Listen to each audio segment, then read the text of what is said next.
Hey friends, Meal Prep Monday, keto chili recipe by Instacart. Let's find out. Is it any good? We'll see.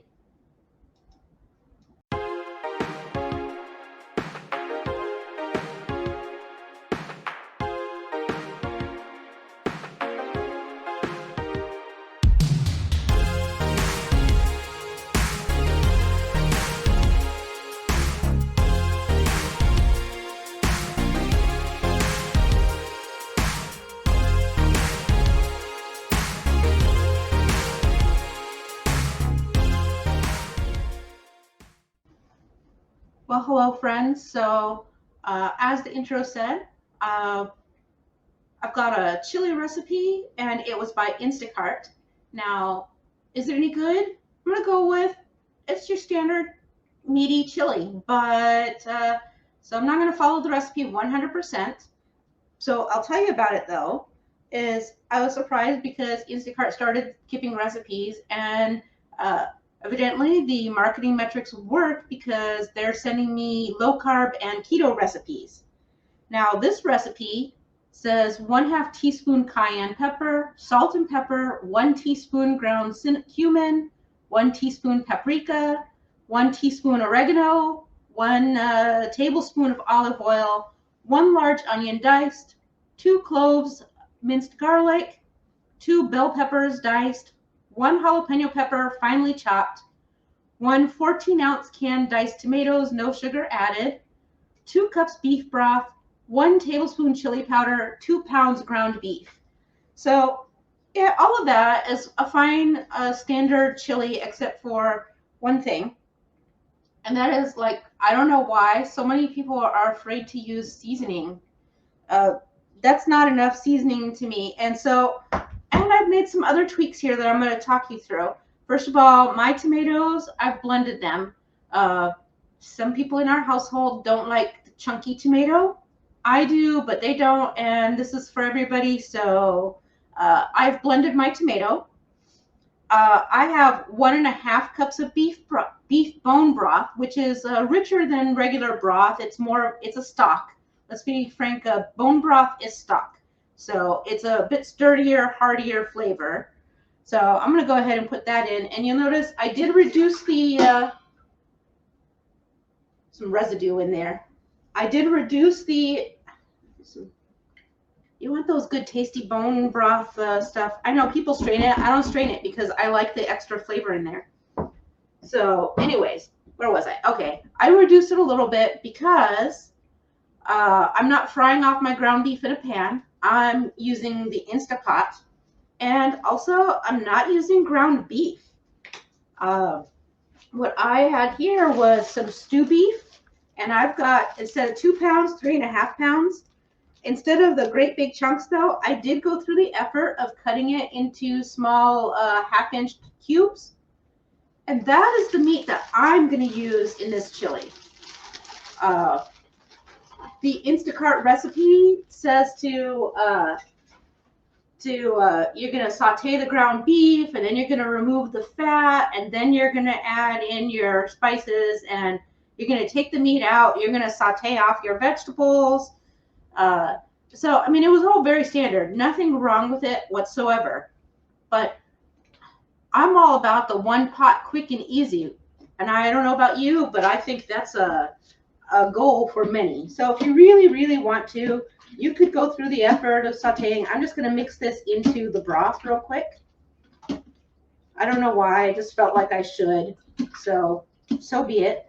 But I wanted a big, nice, hearty chili because I don't know if you noticed, but it's stupid cold. So the other thing, so let's go with the changes. I increased the cumin to almost a tablespoon. I love cumin, and for me, cumin is what gives it that extra hearty, beefy, meaty flavor. I've put oregano, about 1.5 tablespoons. It is dried and specifically a Mexican oregano. I think that it adds a little bit more of a savoriness. I mean, oregano's savory to start with, but it's a different kind of savory, and it's my preference. 2 cloves of garlic. Who puts 2 cloves of garlic in a whole pot of chili? 5 cloves, finely minced, run through. There we go. Ran out of sink room. Let's see. Salt and pepper, because yes, of course, salt and pepper. Then I have a tablespoon of paprika. And instead of cayenne pepper, which I find to be too astringent in chili. I know people love it, but that's not my jam. So I have my chili powder, and I've got a, you see Biber chili powder, and then half chipotle powder. So it's also going to be a bit spicier. A standard chili powder would work just fine. Powdered chilies, guajillo would be fantastic. But that's what I did to kind of step it up here. Then I have my veggies here. 1 small onion. I used a red bell pepper, and then I put 3 fresh jalapenos. And I've just got them all diced up. Lovely in here. Which, by the way, you guys, I have one of those slapper chopper devices. And let me just tell you, I love my salad shooter for shredding cheese.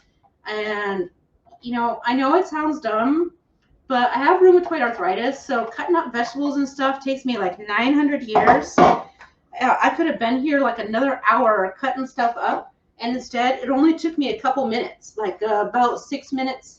And now I stopped and had a conversation in between.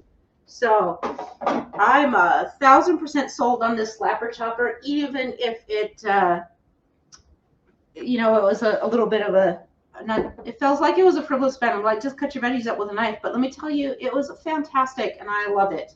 So, and then, of course, my tomato. So now here is where the difference would be for the pot on the stove, which you could totally do, is they would have cooked off the ground beef and then added all the stuff in, given a stir, and then simmered it for a long time. We are going to give this a stir. It's thick, which it won't be by the time it's done because the meat will release water. I got chili powder in my nostrils. Anyways, everything will come together. And the tomato juice, or pureed tomato, will release some juice. But let me just go ahead and give this a little bit more of a stir.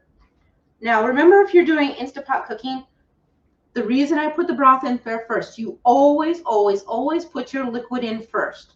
A lot of recipes forget to tell people that or remind them that. You always do that because otherwise, if you put your stuff down first, it will, it can burn. I know a lot of people have had some like heartache with the Instant Pot where it gets that burn notice. You're like, oh, the whole thing's ruined. Not necessarily.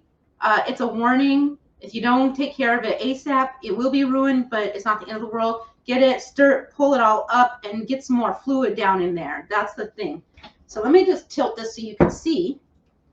Oh, look at how glorious. It already looks delightful, and it's not even starting to cook.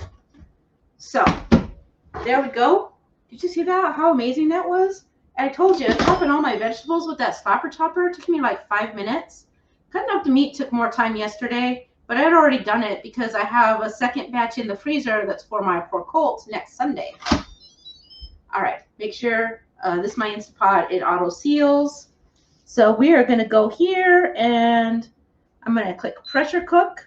Pressure level is high, and we're going to pressure cook it for 35 minutes. And then I just set it and forget it, just like that old Ronco commercial. It's done. You let it natural pressure, which means it's going to come up to pressure, which will take, because it's quite full, about 25 minutes. Cook for 30 minutes. Then it's going to start depressurizing, which will take about another 30 minutes, again, because it's very full. You know, if you cooked stew meat on the stove, it's going to take you several hours. We're reducing it to basically about an hour and 15 minutes, hour 20 minutes, from start to finish, from cutting everything up into the pot, cook, and ready to eat in the bowl. So there you go. What I'm going to do is go and enjoy my coffee, have a first meeting of the day, which I'm not looking forward to, and I'll come back and we'll record off. We'll open this and serve up a bowl. So I hope you are having an amazing meal prep Monday with me. The other dish, I don't know if I'm going to record it or not. I have to really think about it. It's a very common recipe, but it does use keto chow, and I feel like because that's a specialty ingredient, I don't know. And also the recipe is really popular, so I feel like a lot of people have made it by now.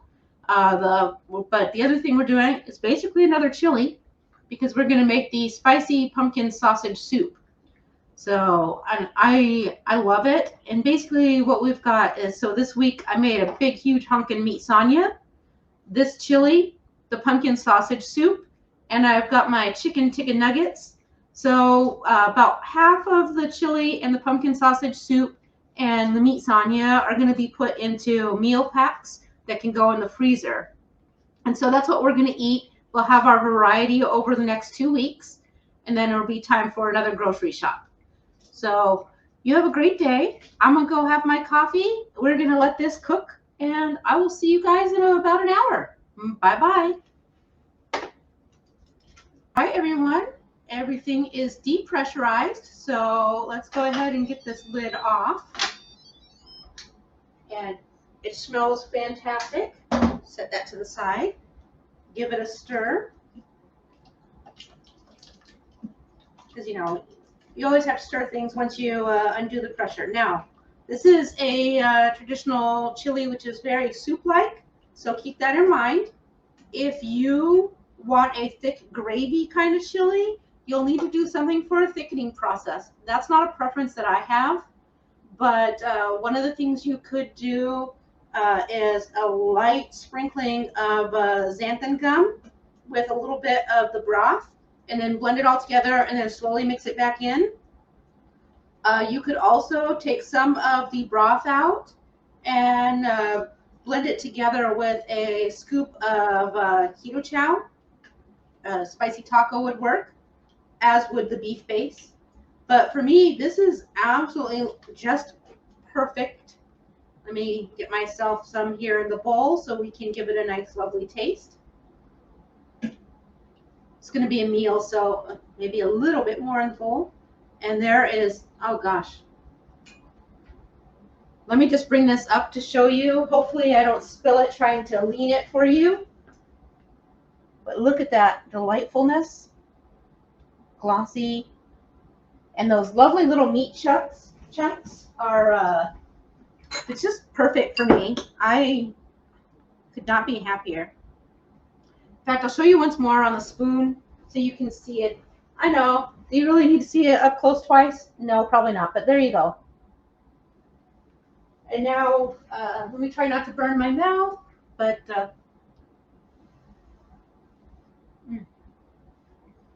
the smell is just phenomenal.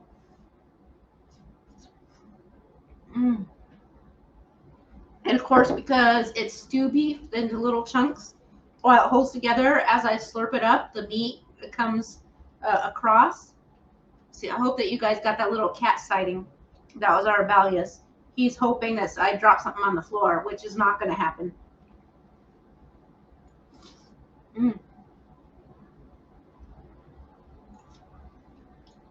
Warming throughout. Perfect.